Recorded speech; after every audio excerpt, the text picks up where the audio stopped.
जी मुशाहिद साहब, welcome sir आपको। और जिस तरह शामी साहब कह रहे हैं कि जी अब तक हजूर अस्सलाम वालेकुम शामी साहब और सलमान साहब और आपके व्यूअर्स को बड़ा अस्सलाम वालेकुम जनाब। मुशाहिद साहब, आप तो वो शख्स हैं जिन्होंने पहले ही हल्ले में ये बता दिया कि ये जो सब कुछ हुआ है ये धोखेबाजी है और भारत का अपना किया धरा है। तो आप ये समझ रहे हैं कि बिल्कुल सही है। भारत ने जो पाकिस्तान पे चढ़ाई की थी और जिस तरीके से उनका मीडिया आग उगल रहा था, तो वो मामला जो है आपको ठंडा पड़ गया है और दुनिया ने कुछ तवज्जो नहीं दी भारत के बयानिए पर। शामी साहब, ये भारत की स्ट्रेटजी नाकाम हो चुकी है। और अभी आपने जिक्र किया इंट्रोडक्शन में न्यूयॉर्क टाइम्स की स्टोरी का कि उनका मुताबिक वो तैयारी कर रहे हैं। उसी स्टोरी में जो इसका आपने जिक्र किया, जो इनकी न्यूयॉर्क टाइम्स की स्टोरी है, उसने कहा है कि अभी तक, मैं न्यूयॉर्क टाइम्स को कोट कर रहा हूं, कि there is little or no evidence that India has brought against Pakistan, कि इंडिया पाकिस्तान के खिलाफ कोई सबूत नहीं पेश कर सका, कोई पुख्ता बात कि कोई पता चले कि पाकिस्तान डायरेक्टली या इनडायरेक्टली या इन्वॉल्व था इस सारे चक्कर में। तो एक तो ये बात हुई। दूसरी बात बड़ी अहम है और वो ये है कि यूएन सिक्योरिटी काउंसिल का रेजोल्यूशन भी आया है और बड़ा अच्छा रेजोल्यूशन आया है, जिसमें मेरे ख्याल में पाकिस्तान के लिए बड़े इत्मीनान बख्श बात है, जो हम भी मजम्मत करते हैं। और उन्होंने कोई जो इंडियन नवाज कोशिश थी कि पाकिस्तान को लिंक करें या कहें कि ये जम्मू कश्मीर हिंदुस्तान का अटूट अंग है, वो भी उसमें नहीं आया। और सबसे अहम दो डेवलपमेंट्स हुई हैं सफारती हवाले से। एक तो ये जिक्र भी किया था शामी साहब ने अभी, प्रेसिडेंट ट्रंप ने 25 तारीख को जो बयान दिया है, इनिशियल रिएक्शन, वो बड़ा अहम है। उन्होंने 3 बातें की हैं। उनसे पूछा गया, उन्होंने कहा कि ट्रंप ने कहा, प्रेसिडेंट ट्रंप कह रहा है कि मेरे दोनों ममालिक पाकिस्तान और हिंदुस्तान से बहुत अच्छे, बहुत करीबी ताल्लुकात हैं। I have very good relations with both countries. तो एक बराबरी का बुनियाद दे दिया। दूसरा, उन्होंने कहा कि इनकी कशीदगी की जो असल बुनियाद है वो दरीना मसला कश्मीर है, वो 1000 साल तो से, कई दिहाइयों से चल रहा है। जी, उन्होंने 1000 साल क्या दिया, 100 साल तो है ही है ना, चलो जीरो एक ऐड कर रहे हैं। मतलब एटलीस्ट उन्होंने तस्लीम कर लिया कि ये पैदा करने के लिए और ये बुनियाद है, जड़ है फसाद की। जी जी बिल्कुल। तो वो वैसे तो 1000 साल की जंग की बात तो मिसेस गांधी ने की थी और मोदी साहब भी करते हैं 1000 साल की गुलामी, और भुट्टो साहब भी करते हैं। भुट्टो साहब ने भी कहा था 1000 साल जंग करेंगे। भुट्टो साहब भी कहते थे 1000 ईयर, 1000 साल की। तो 1000 साल का जिक्र हमारे यहाँ होता रहा तारीख में माशाल्लाह। और तीसरी बात उन्होंने कही कि जिनके आपका क्या ख्याल है, दोनों ममालिक आपस में ये मामला इसको ठीक कर लेंगे। तो ये एक अच्छी बात है कि उन्होंने कोई साइड नहीं लिया। उन्होंने हिंदुस्तान, और मैं पहले भी कह चुका हूं कि ट्रंप जो है बाइडन नहीं है। ट्रंप की हालांकि उसकी सिस्टम में इंडिया की बड़ी सपोर्ट है, इंडियन लॉबी बहुत स्ट्रांग है उसके सिस्टम में अंदर, लेकिन प्रेसिडेंट ट्रंप खुद, उनकी सोच बेहतर सोच है, वो पाकिस्तान के दोस्त हैं और पाकिस्तान की तरफ नरम गोशा रखते हैं। तो मैं समझता हूं ये बड़ा इंपॉर्टेंट है। और उन्होंने इंडिया को एनओसी नहीं दिया कि जनाब जो मर्जी कार्रवाई कर लें। तो 2019 के बरक्स ये बड़ा इंपॉर्टेंट बात है। इंडिया एक्सपेक्ट कर रहा था कि हमें कुछ आशीर्वाद मिलेगी कि हाँ जी हम आपके जायज़ चीज़ें हैं, हम अंडरस्टैंड, उन्होंने नहीं दिया। That's very clear.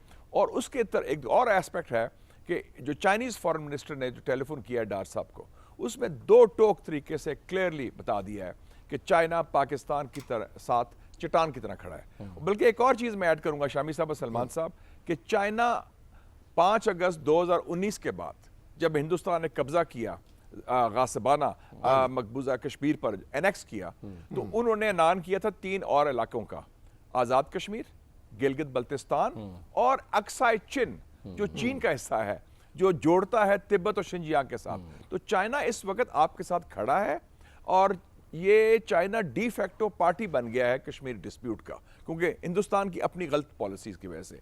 तो हमें बड़े आराम से अपने कार्ड्स हम ठीक खेल रहे हैं, हमने घबराए कोई नहीं है। और हमने कह दिया कि अगर खुदा न खास्ता आपने कोशिश की, जिसका मुझे अभी तक इम्कान नहीं लगता कि वो फौजी कार्रवाई करें, क्योंकि वो पता है कि उसका फिर जवाब वही होगा, बल्कि पुलवामा के हमले के बाद बालाकोट के हमले जो किया था उन्होंने 2019 से, उससे ज़्यादा स्ट्रांग होगा। रूस से भी कोई ऐसी आवाज़ नहीं आई, यूरोप की तरफ से भी कोई इंडिया को थपकी नहीं मिली, तो हर जगह मेरा ख्याल है कि उसका बयानिया पिट गया है। देखिए जी, रूस ने तो हमारे हेल्प की है यूएन सिक्योरिटी काउंसिल में। जो अमेरिकन ड्राफ्ट इनिशियल था वो उसके झुकाव हिंदुस्तान की तरफ था, लेकिन जब ये चीन और रूस और हमारे दोस्त, और शुक्र है पाकिस्तान भी मेंबर है इस वक्त सलामती काउंसिल का अल्लाह के फजल से, तो फिर वो सारी हमारी सफारती काविशों की वजह से वो सारा मामला रुक गया। तो मैं समझता हूँ हमारी पोजीशन बड़ी स्ट्रांग है। अगर न्यूयॉर्क टाइम्स जो अमेरिका का सबसे बड़ा अखबार आज लिख रहा है, जिसको शामी साहब ने अभी कोट किया, उन्होंने तैयारी की बात की है, 2 दफा उन्होंने लिखा है, उसी स्टोरी में पढ़ लें कि there is little or no evidence India has not been able to present, कि इंडिया ठोस पुख्ता सबूत पेश नहीं कर सका कि पाकिस्तान मुलव्वस है इस हमले में, इस दहशतगर्दी के। शाह साहब, आपका ख्याल है कि जंग जो है, और दूसरी बात आपने खुद कर दी, आपने एक और खुद बात कर दी कि प्रायोरिटी क्या है। मोदी जब भागा आया सऊदी अरेबिया से, कहां गया? वो कश्मीर तो नहीं गया ना, मकबूजा कश्मीर, वो सीधा इलेक्शन कैंपेन बिहार गया। इसका मतलब था उसके लिए वोट लेना पाकिस्तान दुश्मनी की बुनियाद पर, इस्लाम दुश्मनी की बुनियाद ज़्यादा अहम है बनिस्बत इंडिया की सलामती के हवाले से, जिसकी बात वो करते हैं, लेकिन असल उनकी तरजीहात पाकिस्तान दुश्मनी है और पाकिस्तान की तरफ बुग़्ज़ और ये नफरत का इजहार है। जी शामिल आप समझते हैं कि जंग का खतरा जो है वो टल गया है, यानी भारत की जरूरत नहीं कर सकेगा छेड़छाड़ की सरहदों पर?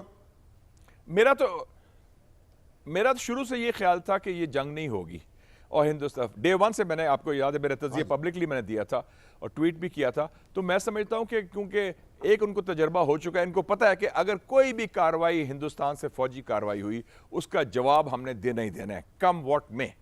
ये हमारे सिस्टम का एक क्लियर फैसला है, हमने रुकना नहीं है।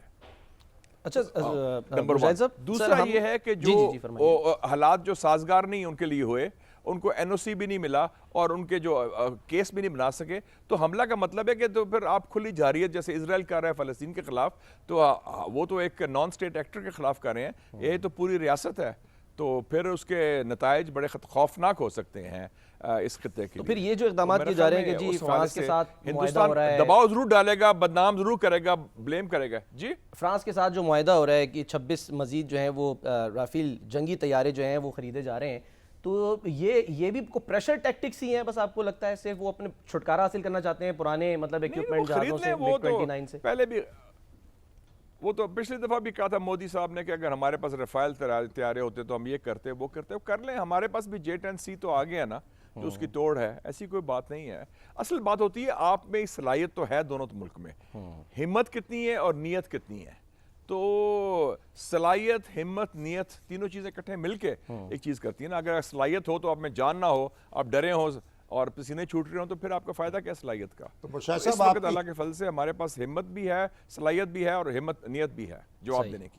आपकी काबिज से भी खतरा टला है जंग का पाकिस्तान और इंडिया के दरमियान, जब डॉक्टर अब्दुल कदीर का इंटरव्यू हुआ कुलदीप नैयर से, तो आप जी जी, बल्कि आप ये देखें, वो मैं दाद देता हूं जनरल मोहम्मद ज़ियाउल हक को कि जिस तरह उन्होंने हैंडल किया इंडिया को 3 बहरानों में। 84 में जब इजराइल हमला करना चाह रहा था काहूटा पर, तो CIA ने बता दिया कि जी इंडिया और इजराइल का मुश्तरका प्लान बन रहा है। उन्होंने फौरन खबर लीक कर दी कि हमारे पास न्यूक्लियर सलाहियत है। 1987 में जब ब्रास टैक्स था, इंडिया हमले के लिए तैयार था, आपको पता है कि वो मैसेज क्या गया। और फिर जनरल ज़िया ने खुद इंटरव्यू दिया उस कुलदीप नैयर के इंटरव्यू के 2 हफ्ते बाद टाइम मैगजीन को कि we can make the bomb whenever we want to, clear message. और तीसरी दफ़ा 1990 में भी हुआ, जब साहबजादे याकूब खान गए, कश्मीर में अपराइजिंग हुई, तो उन्होंने जाके IK गुजराल को वार्न किया कि जनाब अगर आपने रेड लाइन क्रॉस की तो हम ये कर देंगे। और आपके याद है उसके नतीजे में CIA का चीफ रॉबर्ट गेट्स पाकिस्तान फ़ौरन पहुंचा, बुश ने भेजा उसको। और 2012 में ये जो थे इंडिया के खारजा सेक्रेटरी वेन मेनन ने कहा कि एक मुल्क है जिसने 3 मरतबा हिंदुस्तान को ब्लैकमेल किया है न्यूक्लियर की बुनियाद पर। तो अल्लाह का फजल है कि वो न्यूक्लियर मैसेजिंग थी हमारी और वो कामयाब रही।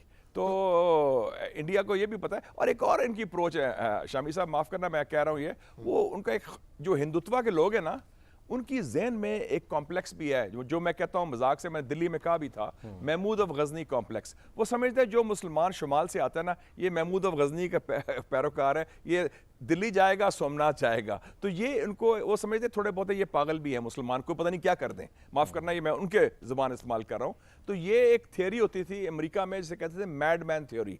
निक्सन ने कहा था किसिंजर को जब जंग हो रही थी वियतनाम की कि वो मान नहीं रहे मेरी बात, उनको कह दो कि निक्सन पागल आदमी है, ये कुछ भी कर सकता है, कम से कम डर जाएंगे।